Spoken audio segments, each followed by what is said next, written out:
नमस्कार, जनतंत्र टीवी देख रहे हैं आप। मैं हूं आपके साथ साहिल धूलिया। बुलेटिन की शुरुआत करेंगे। बागियों के खिलाफ सुप्रीम कोर्ट शिवसेना जा रही है। जिनके खिलाफ कार्रवाई वो सदन न जाएं, ऐसा शिवसेना का कहना है। एमएलए के अयोग्यता का फैसला आने तक फ्लोर टेस्ट पर रोक लगे। 16 बागी एमएलए को निलंबित करने की मांग को लेकर उद्धव गुट ने सुप्रीम कोर्ट से जल्द सुनवाई की मांग की है। बड़ी खबर आपको बता रहे हैं।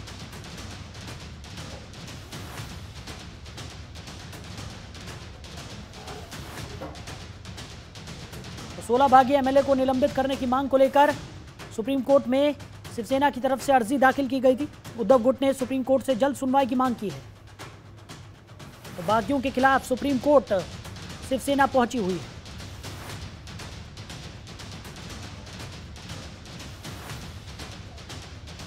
शिवसेना का कहना है कि जिनके खिलाफ कार्रवाई है वो सदन न जाए।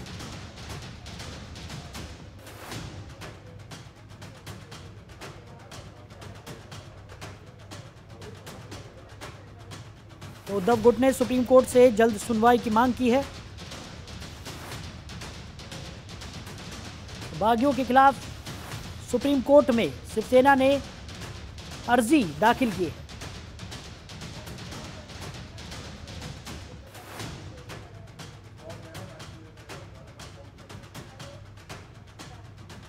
सोलह बागी एमएलए को निलंबित करने की मांग को लेकर यह अर्जी शिवसेना की तरफ से सुप्रीम कोर्ट में दाखिल की गई है। उद्धव गुट ने सुप्रीम कोर्ट से जल्द सुनवाई की मांग भी की है।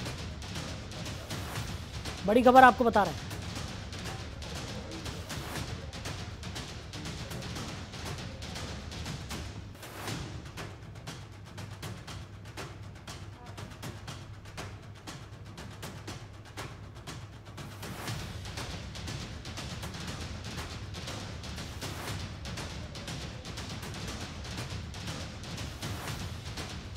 बड़ी खबर आपको बता रहे हैं। उद्धव गुट ने सुप्रीम कोर्ट से जल्द सुनवाई की मांग की है। सुप्रीम कोर्ट में शिवसेना की तरफ से अर्जी दाखिल की गई है, जिसमें 16 बागी विधायकों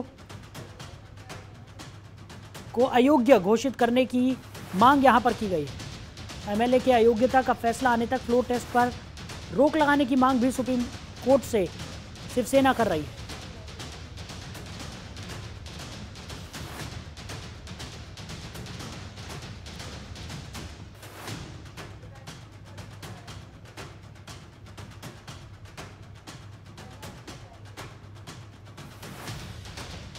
बड़ी खबर आपको बता रहे हैं।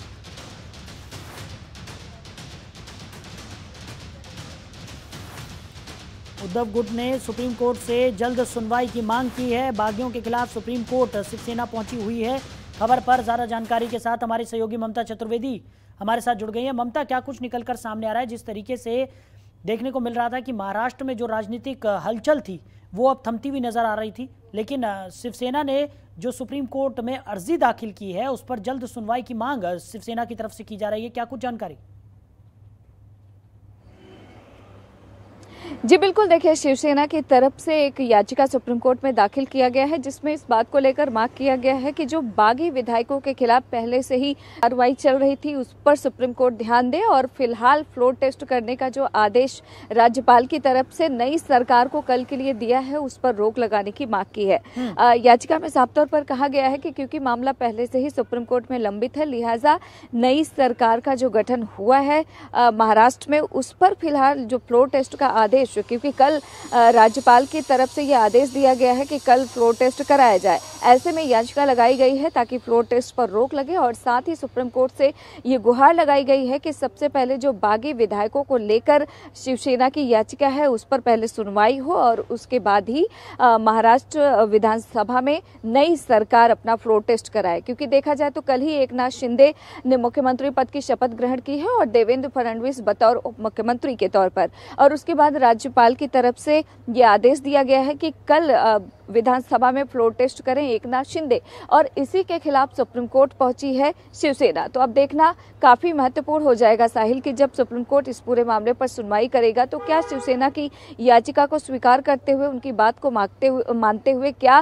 फ्लोर टेस्ट पर रोक लगाएगी सुप्रीम कोर्ट। क्योंकि इससे पहले भी जब शिवसेना की याचिका पर सुप्रीम कोर्ट में सुनवाई हुई थी तो सुप्रीम कोर्ट ने किसी भी प्रकार की रोक लगाने से इनकार कर दिया था। हालांकि इससे पहले जो शिवसेना की याचिका थी उसमें ये कहा गया था कि फ्लोर टेस्ट ना हो, क्योंकि उस समय मुख्यमंत्री उद्धव ठाकरे थे। लेकिन अब महाराष्ट्र की परिस्थितियां बदल चुकी हैं, अब फ्लोर टेस्ट नई सरकार को कराना है। तो अब यहाँ पर शिवसेना की तरफ से एक नई याचिका दाखिल हुई है और ये कहा गया है कि जब तक पुराने याचिका पर सुनवाई ना हो जाए, और इसके अलावा बागी विधायकों के खिलाफ कार्रवाई की भी मांग की गई है इस याचिका में, नई याचिका में। इस पर पहले सुनवाई हो, उसके बाद नई सरकार यानी कि एकनाथ शिंदे फ्लोर टेस्ट कराए। तो अब देखना यही होगा कि सुप्रीम कोर्ट इस पूरे मामले पर जब सुनवाई करेगा तो क्या कोई निर्देश देता है।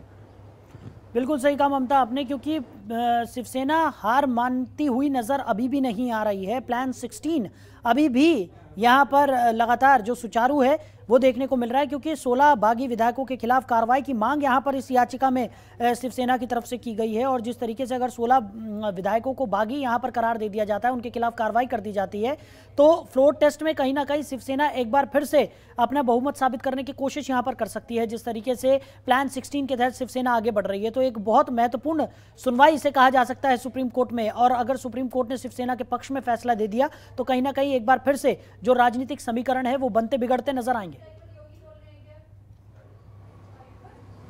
जी बिल्कुल साहिल, महाराष्ट्र के सियासी संकट की बात करें तो कल जिस तरीके से नई सरकार ने शपथ ग्रहण किया था, ऐसा लग रहा था कि अब सब कुछ ठीक हो जाएगा, सामान्य हो जाएगा। लेकिन देखा जाए तो शिवसेना पहले से ही बागी जो 16 विधायक थे उनके खिलाफ एक्शन की तैयारी में थी। और क्योंकि जिस तरीके से कल एकनाथ शिंदे ने बतौर मुख्यमंत्री पद का शपथ ग्रहण किया, हालांकि किसी को उम्मीद नहीं थी कि एकनाथ शिंदे महाराष्ट्र के अगले मुख्यमंत्री होंगे, लेकिन उन्होंने मुख्यमंत्री पद की शपथ ग्रहण की और देवेंद्र फडणवीस बतौर उप मुख्यमंत्री। इसके बाद से हालांकि उद्धव ठाकरे ने एक ट्वीट किया जिसमें एकनाथ शिंदे को उन्होंने शुभकामनाएं भी दी, शरद पवार ने भी शुभकामनाएं दी एकनाथ शिंदे को। लेकिन देखा जाए तो उसके बावजूद लगातार इससे पहले भी उद्धव ठाकरे की तरफ से कहा जा रहा था कि यदि एकनाथ शिंदे मुख्यमंत्री बनना चाहते हैं तो वो मुख्यमंत्री पद छोड़ना चाहते हैं। चलिए ममता, वापस लौटूंगा आपके पास, आप बनी रहिए हमारे साथ, और भी जानकारी हम आपसे लेंगे।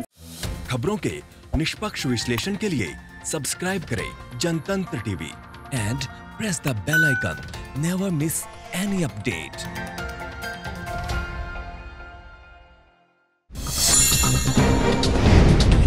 डाउनलोड कीजिए जनतंत्र टीवी ऐप को, जो कि अवेलेबल है गूगल प्ले और ऐप स्टोर पर। अधिक जानकारी के लिए अभी डाउनलोड करें।